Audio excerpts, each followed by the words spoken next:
Quando chegaram a Salamina, começaram a anunciar a palavra de Deus nas sinagogas judaicas.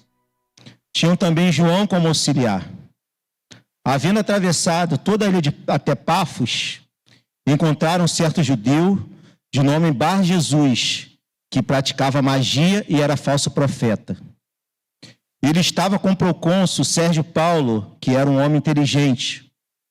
O procônsul, tendo chamado Barnabé e Saulo, desejava ouvir a palavra de Deus. Porém, o mago Elimas, e é assim que se traduz o nome dele, se opunha a eles, procurando afastar da fé o procônsul. Mas Saulo, também chamado Paulo, cheio do Espírito Santo, olhando firmemente para Elimas, disse: Ó filho do diabo, cheio de todo engano e toda maldade, inimigo de toda a justiça, por que você não deixa de perverter os retos caminhos do Senhor? Eis que agora a mão do Senhor está contra você, e você ficará cego, não vendo o sol por algum tempo. No mesmo instante, caiu sobre ele névoa e escuridão, e andando em círculos, procurava quem o guiasse pela mão. Então o procônsul, vendo o que havia acontecido, creu, maravilhado com a doutrina do Senhor. Feche seus olhos, vamos orar. Queridos, a jornada cristã, ela é repleta de desafios. Nós enfrentamos desafios diariamente. Enfrentamos dificuldades, enfrentamos lutas, enfrentamos problemas. Aquele que prega a ideia de que nós nos renderemos ao Evangelho, os nossos problemas irão acabar, é um mentiroso. Ele está mentindo descaradamente. Porque no nosso percurso existencial, nós convivemos com problemas, faz parte do nosso cotidiano. E a gente precisa resolvê-los. Alguns a gente não consegue resolver. E a gente tem que conviver com eles. Mas outros a gente consegue resolver. Então, viver uma vida de desafios faz parte da nossa caminhada, faz parte do nosso ministério. Em alguns momentos, inevitavelmente, a gente para e pergunta: o que a gente tem que fazer para a gente não perecer? O que a gente precisa fazer para a gente não sucumbir? Qual é a nossa parte nesse jogo? Qual é a nossa parte nessa caminhada? O que eu e você, nós precisamos fazer para que a gente possa continuar, para que a gente possa perseverar e para que Deus possa fazer a boa obra na nossa vida? São perguntas que nós nos fazemos diariamente. Nós estamos aqui diante de uma igreja que tem um grande desafio. Uma igreja que foi comissionada por Deus para evangelizar. Uma igreja que se reunia na cidade de Antioquia, que estava fechada num círculo, e Deus levanta profetas e mestres naquela igreja, e esses profetas anunciam a palavra do Senhor e dão uma ordem àquela igreja: vocês precisam evangelizar, vocês precisam ir adiante, vocês precisam cumprir a grande comissão que Jesus comissionou a vocês, e comissionou a gente também, que é ir por todo o mundo e pregar o evangelho para toda criatura. Esta é a ordem que Jesus deu para a gente. E foi a ordem que Jesus tinha dado para eles também. Então, dentro daquele contexto amplamente espiritual, onde Deus estava falando com aquela igreja, Deus levanta dois missionários ali, Barnabé e Saulo.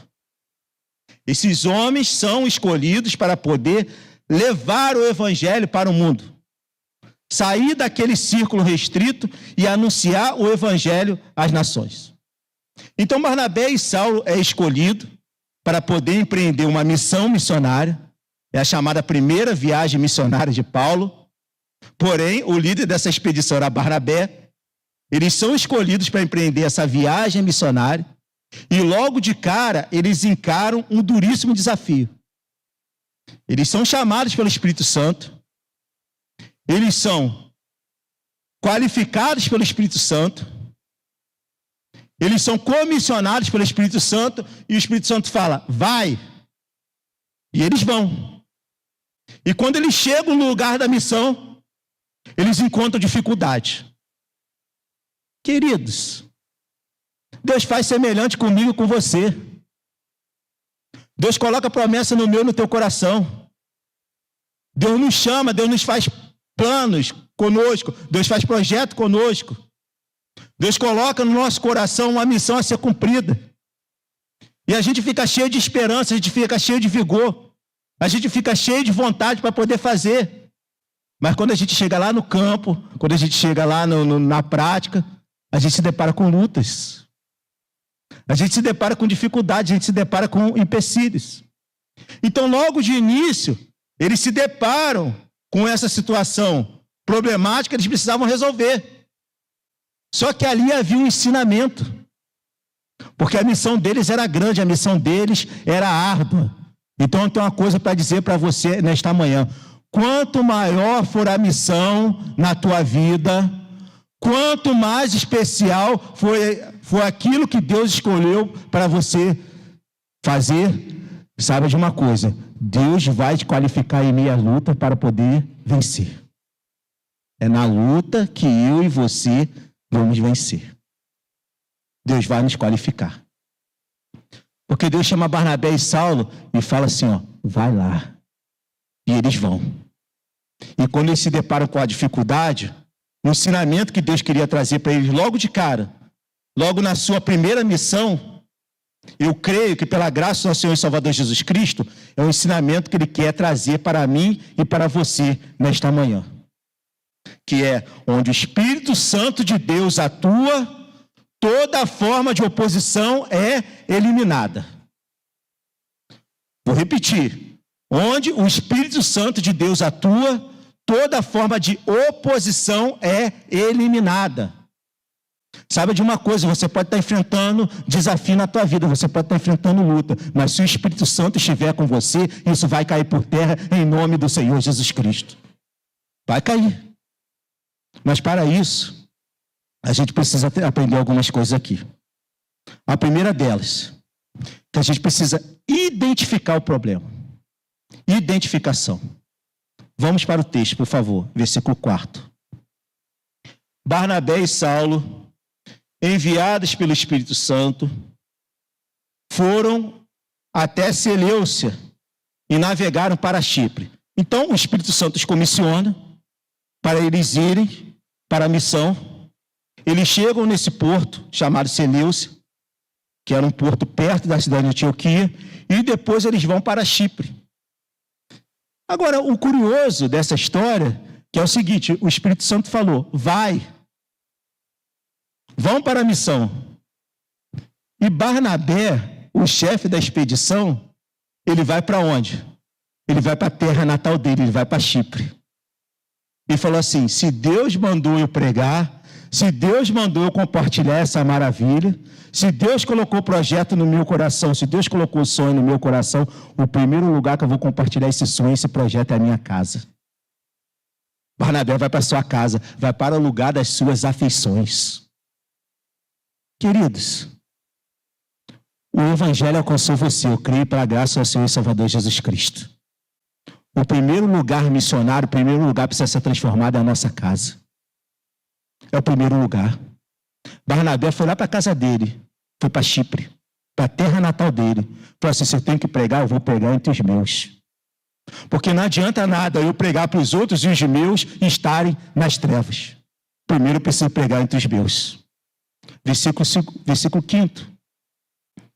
Quando chegaram a Salamina, no território de Chipre, já um porto a oeste do território de Chipre, começaram a anunciar a palavra de Deus nas sinagogas judaicas. Então eles vão para o lugar onde eles tinham maior segurança, que eram as sinagogas judaicas. Eles eram judeus, logo eles tinham familiaridade com a cultura judaica.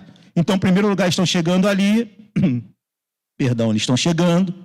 eles estão se ambientando com aquele lugar, e eles vão para o lugar onde as pessoas que têm mais afinidade com eles, que têm mais coisas em comum, é o primeiro lugar que eles vão alcançar. Tem mais ninguém que tenha mais afinidade comigo, com você, do que os nossos parentes, que os nossos familiares. Não tem mais ninguém que a gente conhece tanto como os nossos parentes e os nossos familiares. E é lá que a gente precisa pregar. É na nossa casa que a gente precisa pregar. É a nossa casa que precisa ser alcançada pelo Evangelho. Versículo 5 ainda. Tinham também João como auxiliar. Então eles aí não levam João Marcos. Depois a gente identifica aqui que é Marcos, o autor do Evangelho de Marcos. Eles ainda levam Marcos para a missão.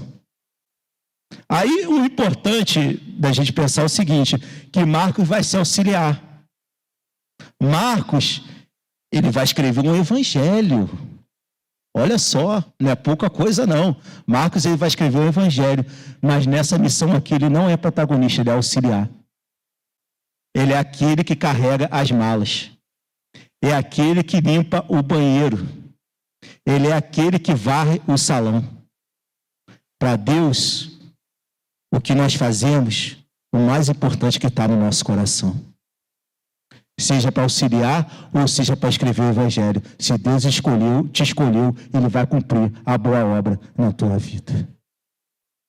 Às vezes o cara pensa assim, não, mas eu não tenho condições de evangelizar. Você tem condições de evangelizar sim. Ah, mas eu não tenho condições de fazer. Você tem condições de fazer. Marcos estava auxiliando. Ele não estava pregando, ele estava auxiliando. Mas ele estava aprendendo, sabe por quê? Porque um dia ele ia pregar, um dia ele escreveu um evangelho, um dia ele ia abençoar a igreja com aquilo que Deus tinha colocado no seu coração.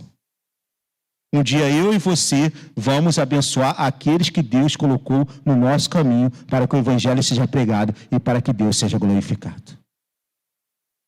Porque a gente não está perdendo tempo aqui. Alguém está perdendo tempo aqui? Você está perdendo tempo? Você acordou hoje às 7 horas da manhã para vir para o discipulado bíblico para perder tempo? A gente não está perdendo tempo. Nós estamos aqui para sermos capacitados pela graça do nosso Senhor e Salvador Jesus Cristo. Versículo 6, havendo atravessado toda a ilha de Tepafos, encontraram certo judeu de nome Bar-Jesus, que praticava magia e era falso profeta. Então, este indivíduo aqui, chamado Bar-Jesus, filho de Jesus, ou filho da salvação, na verdade, ele não fazia jus ao nome dele, porque ele era filho de Jesus, mas na verdade ele era filho das trevas. Era filho do Satanás. Então a gente, nos nossos caminhos existenciais, no nosso percurso, a gente se depara com vários filhos de Satanás. Vários sistemas que tentam impedir o desenvolvimento da nossa missão. E esse Bar-Jesus aqui foi um empecilho para o empreendimento da obra missionária. Versículo 7. Ele estava com o procônsul Sérgio Paulo, que era um homem inteligente.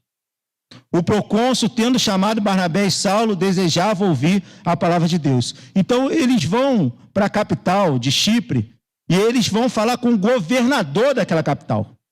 Com a pessoa que tinha o poder absoluto, tanto de prender, tanto de legislar, quanto de julgar.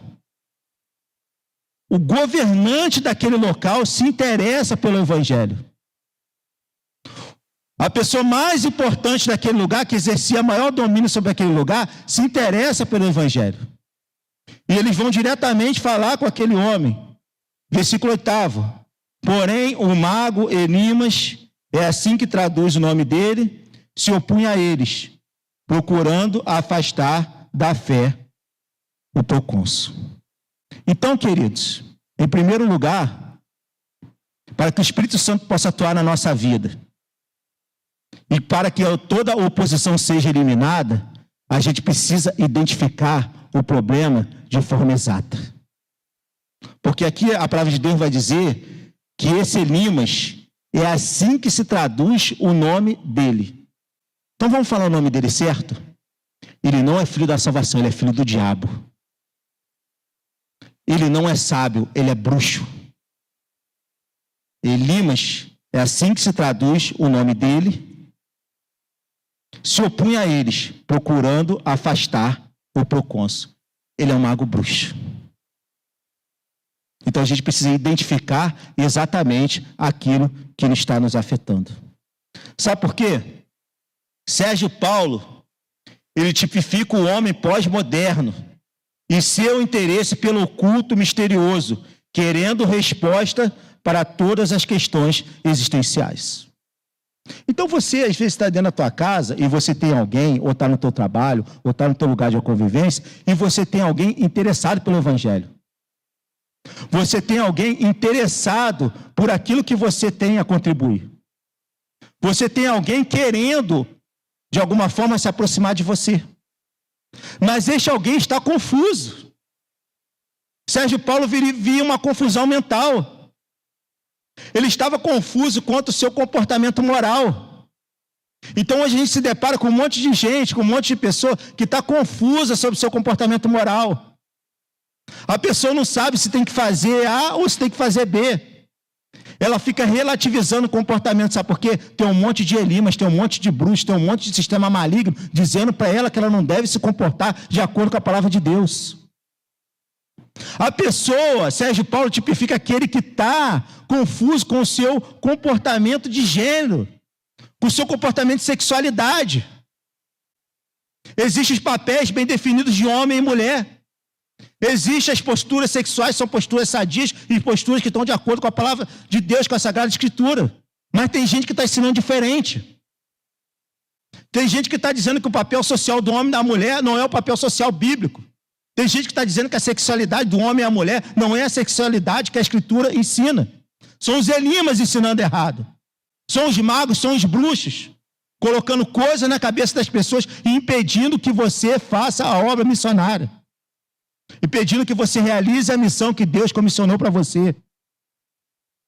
Elimas tipifica toda a espécie de sistemas enganosos, travestidos de aparente conhecimento, intitulando-se detentores da verdade e do saber. Então, o que mais a gente tem aí no nosso meio é gente que acha que sabe a verdade. É gente que quer ensinar a verdade. É o que mais a gente tem aí no nosso meio. São pessoas, são sistemas, são ideologias que dizem a verdade, que dizem dizer a verdade, que procuram afirmar a verdade, ou pelo menos querem ensinar sobre a verdade. Mas essa verdade, ela acaba sendo desconstruída pela palavra de Deus. Porque é uma verdade falsa. É uma verdade manipulada. É uma verdade que não nos levará àquilo que Deus separou, que Deus comissionou para cumprir na minha e na tua vida. Então, qual é o primeiro ponto aqui para que as oposições sejam eliminadas? O primeiro ponto é, a gente precisa identificar aquilo que nos está ocasionando dano a fim de eliminá-los. Porque o Bar Jesus lá estava se apresentando como Jesus. Ele estava se apresentando como santo. A gente precisa olhar para dentro da nossa casa, a gente precisa olhar para nossas relações e falar assim, ó, isso aqui não está santo. Isso daqui não tem nada de santo. Isso daqui não tem nada de normal. Isso daqui não tem nada de moderno, não tem nada de contemporâneo. Isso aqui é obra do maligno para poder destruir a minha família e vai cair por terra em nome do Senhor Jesus Cristo. É identificar as obras do maligno. É uma batalha espiritual constante. Olhar para os nossos lugares de convivência e ver onde o maligno está atuando. Onde Satanás está atuando. Para quê? Para poder eliminar Satanás. Para poder afastar Satanás do nosso meio.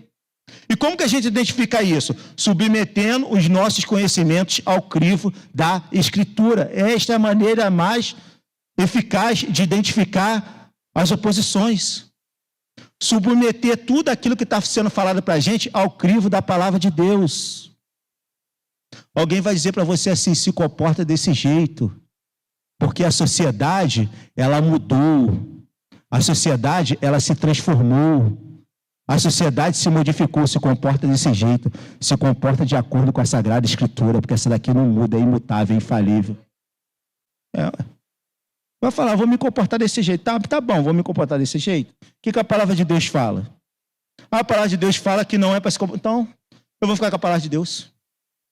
Identificar os problemas. Porque quando a gente identifica os problemas, a gente chega a um resultado infalível. A gente chega a um resultado que é um resultado lógico. E esse resultado é, somente o Evangelho pode proporcionar a real experiência de fé salvífica. Porque as pessoas estão procurando uma resposta. As pessoas estão procurando uma verdade. Mas a verdade, ela está expressa há milhares de anos na Sagrada Escritura. Jesus Cristo salva, liberta, batiza com o Espírito Santo e um dia voltará para buscar eternamente a sua igreja em glória. Esta é a verdade. No final das contas, a gente vai chegar na verdade. Se eu identificar o problema de forma clara, se você identificar o problema de forma clara, nós vamos chegar na verdade. E a verdade é: Jesus Cristo morreu na cruz por nós para poder nos salvar. Esta é a verdade que importa. Esta é a verdade que movimenta a nossa vida. Essa é a verdade que me faz me levantar de pé todo dia, encarar meus problemas, encarar os meus desafios e não sucumbir aos meus desafios. Jesus Cristo morreu na cruz por mim e um dia voltará para me buscar, para viver com Ele eternamente em glória. Esta é a verdade. Ele vai nos buscar. Ele vai fazer a gente cumprir a nossa missão. Ele vai fazer a gente cumprir o nosso caminho, aquilo que Ele comissionou para a nossa vida. Então, em primeiro lugar, a gente identifica. Esse é o primeiro ponto. A partir do momento que a gente identificou, a gente faz a segunda coisa que eles fizeram aqui. A gente enfrenta, a gente estabelece um enfrentamento. Então, em primeiro lugar, a gente identifica, em segundo lugar, a gente enfrenta, a gente faz o enfrentamento. Versículo 9. Mas Saulo, também chamado Paulo, cheio do Espírito Santo, olhando firmemente para Elimas, disse. Então, a gente tem uma ênfase aqui. A gente identificou. Mas para eu e você enfrentar, a gente precisa estar cheio do Espírito Santo. Porque Paulo identificou. Mas ele não foi sozinho para a guerra, não. Ele foi com aquele que vence todas as batalhas, o Espírito Santo de Deus. Ele estava cheio do Espírito Santo. No original, no grego, pleto. Completo. Totalmente suprido da presença do Espírito Santo. Às vezes a gente está procurando um monte de ferramenta aí para lutar. A gente está procurando, pastor Silvão, um monte de estratégia para poder vencer. Mas a única ferramenta que realmente nos dará a vitória é a capacitação do Espírito Santo de Deus na nossa vida. Porque Ele nos completa. Ele nos torna pleno, Ele nos torna cheio. Ele nos torna suficiente para poder encarar o desafio. Versículo 10. Ó filho do diabo, cheio de todo engano, de toda injustiça e de toda maldade, inimigo de toda justiça, porque você não deixa de perverter os retos caminhos do Senhor. Então ele faz o enfrentamento direto, ele vai falar assim, ó, você é filho do diabo. Você está cheio de todo engano e de toda justiça. É você que está pervertendo os caminhos do Senhor. Ele está fazendo enfrentamento. E esse enfrentamento, eu e você, nós fazemos diariamente nas nossas relações cotidianas. A gente faz enfrentamento dentro da nossa família. Quando a gente vê algo que não está legal, quando a gente vê algo que não está de acordo com a Sagrada Escritura, e nós, pela graça de Deus, cheio do Espírito Santo, nós afirmamos a posição do Evangelho. Nós colocamos as coisas nas categorias corretas. Nós damos os nomes corretos. A gente faz esse enfrentamento na nossa empresa, onde você trabalha, você faz esse enfrentamento. A gente faz esse enfrentamento diário. Porque às vezes está acontecendo coisas que transcendem a nossa capacidade de intervir. Mas a gente marca a posição cheia do Espírito Santo e fala assim, ó, se tiver que me mandar embora, vai me mandar, mas eu não vou fazer. Porque quem preserva o meu emprego é Deus. Foi Deus que me deu, foi Deus que me tirou. Louvado seja o nome do Senhor. Quem está cheio do Espírito Santo está preocupado em perder o emprego. Quem está cheio do Espírito Santo está preocupado em glorificar a Deus no seu emprego. Porque se perder o emprego, Deus dá outro, mas sem glorificar a Deus, vai ficar perdido. Então, a gente faz esse enfrentamento no trabalho. A gente faz esse enfrentamento nas nossas relações sociais. Andando na rua, convivendo com as pessoas, fazendo debate.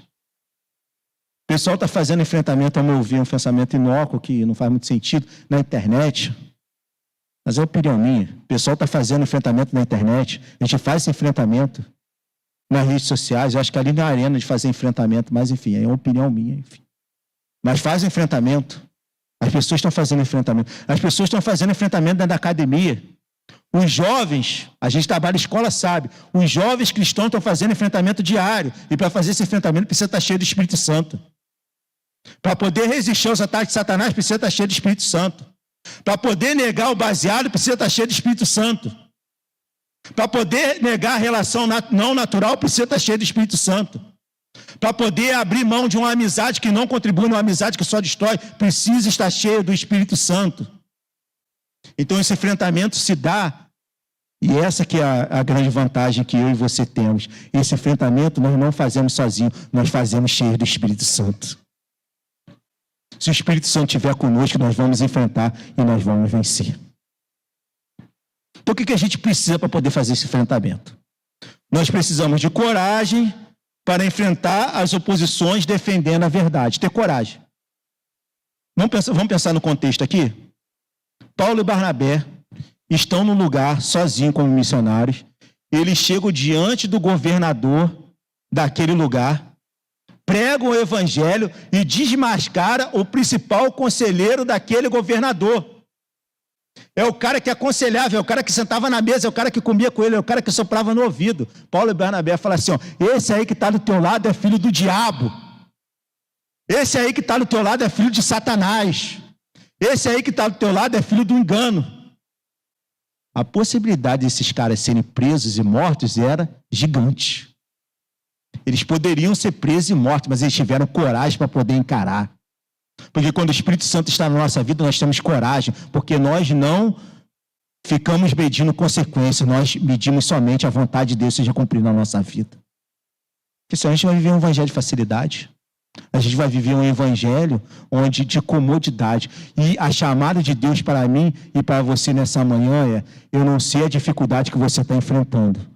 Eu não sei a dificuldade que você está passando, mas eu tenho uma palavra para você. Na força e no poder do Espírito Santo. Enfrente, encare, desafie que você será vencedor para a glória dele. É na força e no poder do Espírito Santo. E posicionar-se enfaticamente, assumindo responsabilidade. É assumir responsabilidade.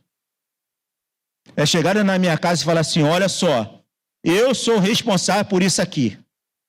Agora, as coisas podem estar ruins, as coisas podem estar difíceis, mas a responsabilidade é minha. Eu assumo a responsabilidade na força e poder do Espírito Santo para que algo seja qualificado aqui. Nós estávamos conversando na semana passada, tem aqui a minha amiga aqui, Viviane, que é diretora-geral do Colégio Estadual, tem mais alunos aqui em Queimados, o maior colégio estadual que tem aqui em Queimados. E eu trabalho em educação há muitos anos.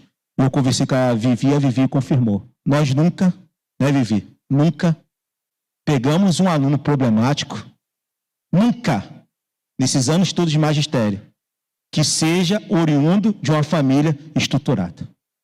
Nunca. Né, Jéssica?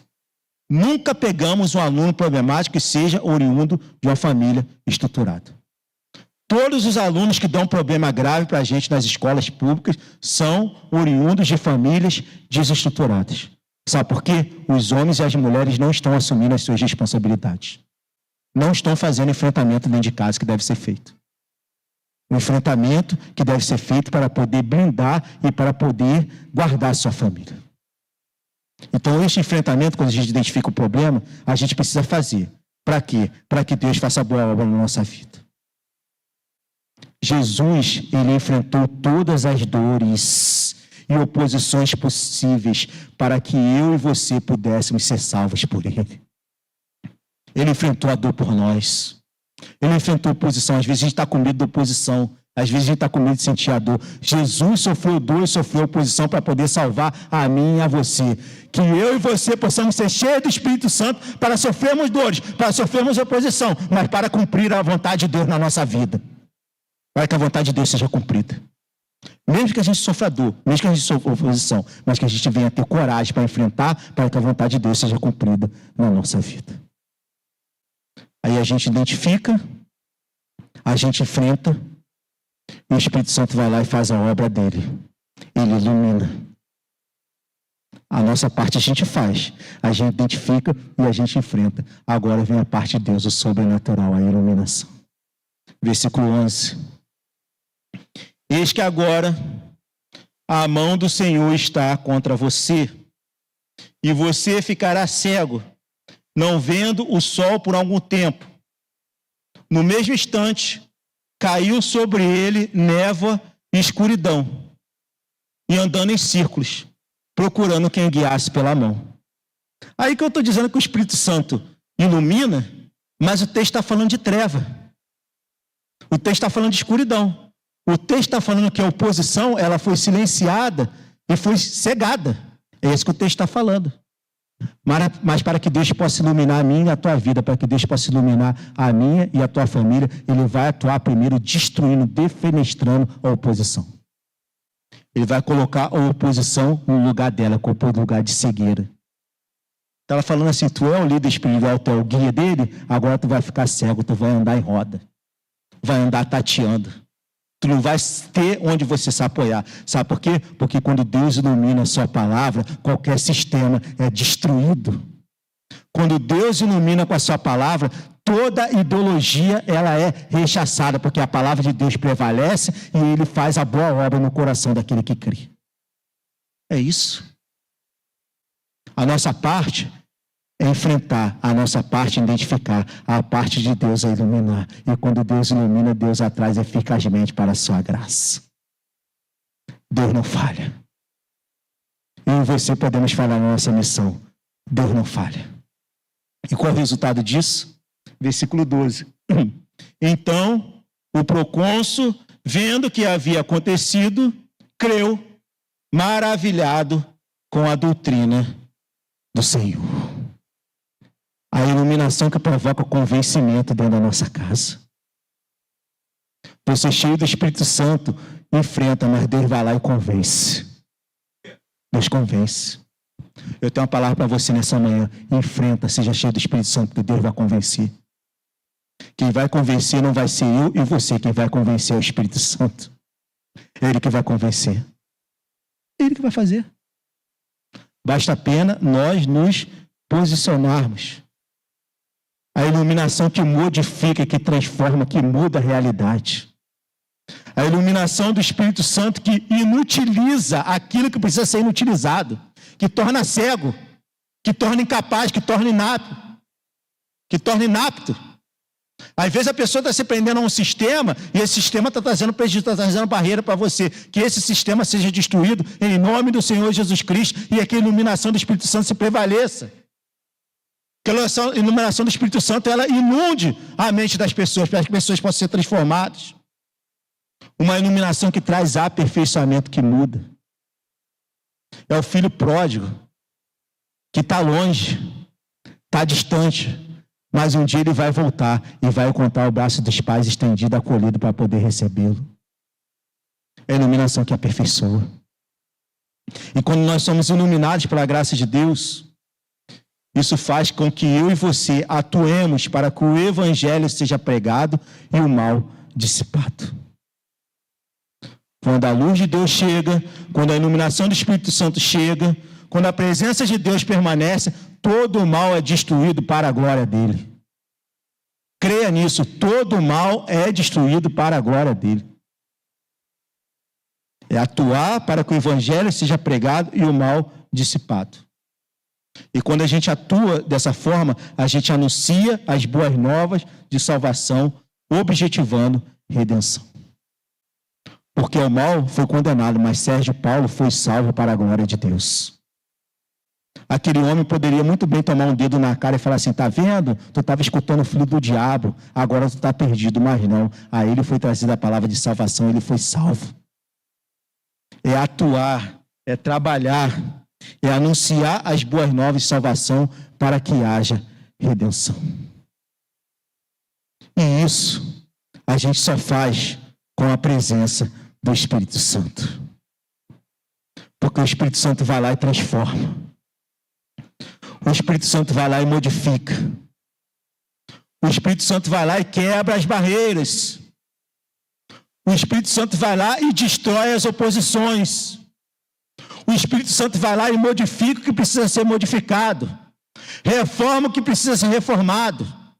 Atua naquilo que eu e você não pode atuar. Sabe por quê? Nada pode impedir o avanço da igreja do Senhor e Salvador Jesus Cristo no poder do Espírito Santo. Nada pode impedir. Foi isso que esses homens aprenderam. Eles avançaram. Eles pregaram o evangelho por todo mundo conhecido. Essa é a missão deles. Eu não sei a missão que Jesus deu para você. Eu não sei qual é a missão que Jesus colocou no teu coração, mas eu sei de uma coisa. Tenha força, tenha coragem. Se apega ao Espírito Santo.